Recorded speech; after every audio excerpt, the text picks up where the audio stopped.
پرویز صاحب بہت شکریہ، آپ ہمارے ساتھ شامل ہو رہے ہیں۔ یہ فرمائیے گا کہ میاں صاحب کی صحت کے حوالے سے خبریں کچھ آ رہی ہیں جو فیملی کی جانب سے، مریم نواز کی ہم نے ٹویٹس دیکھیں، اس میں کافی تشویش کا اظہار ہوتا ہے، کچھ اپڈیٹ شیئر کر سکتے ہیں؟ ندیم صاحب بہت شکریہ، یہ میرے لیے تو ایک انتہائی اہم موضوع ہے جس پہ آپ گفتگو کر رہے ہیں، لیکن پہلے چونکہ میں نے آپ کے ساتھ دیکھا کہ سرفراز چیمہ صاحب تشریف رکھتے ہیں، تو میں دل سے اور اپنے دل کی اتھاہ گہرائیوں سے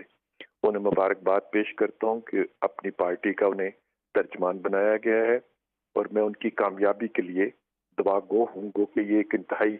مشکل ٹاسک ہے جو مشکل وقت میں ان کو ملا ہے، لیکن سرفراز سے مجھے امید ہے کہ وہ بہت اچھے طریقے سے اس کو ادا کریں گے۔ نواز شریف صاحب کی پرویز صاحب بہت پازیٹیو جیسچر ہے آپ کا، یہ تو پتہ نہیں ویلکم آپ کو اتنا اسٹرانگلی کر رہے ہیں کہ نہیں، لیکن مجھے اچھا لگا کہ سیاسی اعتبار سے ایک پولیٹیکل ورکر دوسرے پولیٹیکل ورکر کی اپوائنٹمنٹ کو ویلکم کر رہا ہے، بہت اچھا لگا۔ بہت بہت شکریہ۔ سرفراز خود بہت اچھے انسان ہیں، میرے اچھے دوست ہیں، اور ان کی کامیابی سے مجھے خوشی ہوتی ہے۔ سر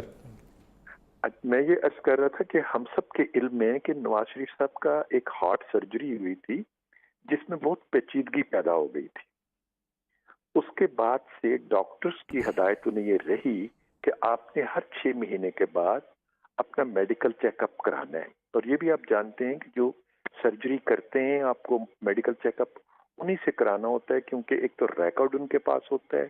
دوسرا وہ بہت زیادہ آپ کے معاملات کو فزیکلی جانتے ہیں، اس لیے ان کی رائے بہت ٹھیک ہوتی ہے۔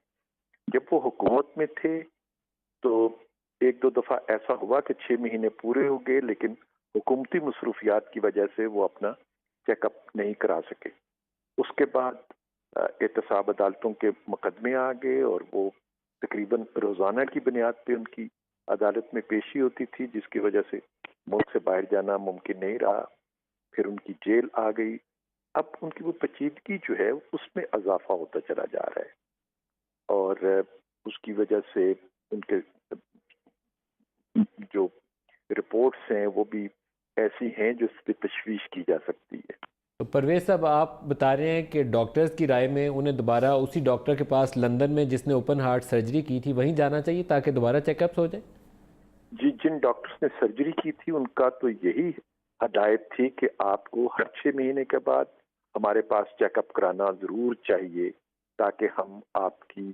صورتحال کو دیکھ کے اس کے مطابق فیصلے کر سکیں۔ یہ امپورٹنٹ ہے، اگر آپ کہہ رہے ہیں کہ ڈاکٹر کہہ رہے ہیں کہ دوبارہ وہ لندن میں آئیں اور وہیں چیک اپ کیے جائیں۔ ابھی کرنٹ جو آپ نے کمپلیکیشنز کا ذکر کیا ہے، کچھ اس پہ بھی روشنی ڈال دیجئے کہ رپورٹ سے کیا ظاہر ہو رہا ہے، کیا نئی کمپلیکیشنز کیا ڈیولپ ہوئی ہیں؟ ہارٹ پیشنٹ تو ویسے ہی بہت سینسٹیو ہوتا ہے، اس کے اوپر ڈاکٹرز کو نظر رکھنی چاہیے، اس کو چیک اپس کرتے رہنا چاہیے کہ کوئی ڈیٹیریشن آئے، لیکن کرنٹ سچویشن کیا ہے اس پہ بتائیں گے آپ؟ دیکھیے، ایک تو یہ ہے کہ جیل کا ایک ماحول ہی ایسا ہوتا ہے کہ آپ کی دوائی جو ہے اگر آپ کو وقت پہ نہ ملے، آپ کا جو فضا ہے وہ ایسی نہ ہو کہ آپ کو وہ ساری جو ایک اس طرح کی پیچیدہ بیماری میں مبتلا شخص جو ہے اس کو ماحول ایسا نہ ملے، تو پیچیدگیوں میں تو اضافہ ہوتا ہے۔ اور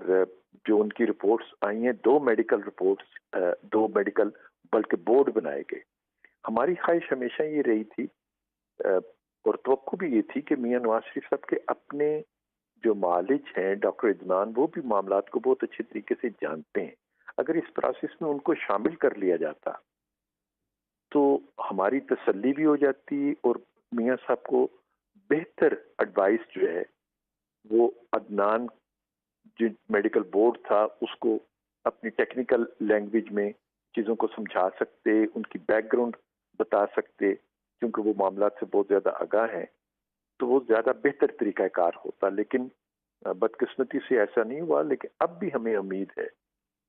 کہ جیسے ہر قیدی کا حق حاصل ہے، ہم ان کے لیے کوئی خصوصی مراعات نہیں چاہتے ہیں نواز شریف صاحب کے لیے،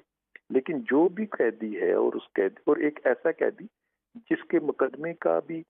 مکمل نہیں ہوئے ہیں، ان کو ابھی ہائی کورٹ میں ان کی اپیل کا حق جو ہے پورے طریقے سے موجود ہے، اور اس سے پہلے احتساب عدالت نے جو فیصلہ کیا تھا اس کے بارے میں ہائی کورٹ نے جو کچھ تحریر کر دی ہے، اس پہ مجھے اب کچھ کہنے کی بھی ضرورت نہیں رہ جاتی، کہ احتساب عدالتوں کے فیصلے جو ہیں وہ بڑی عدالتوں کے سامنے جب جاتے ہیں تو ان کو ان کے معیار کے بارے میں کیا تعین کرتی ہیں بڑی عدالتیں، تو ایک ایسے شخص کو یقیناً وہ سہولت مل جانی چاہیے جو پاکستان کا قانون بھی دیتا ہے، اخلاقیات بھی دیتی ہے اور جیل کے قوانین بھی دیتے ہیں۔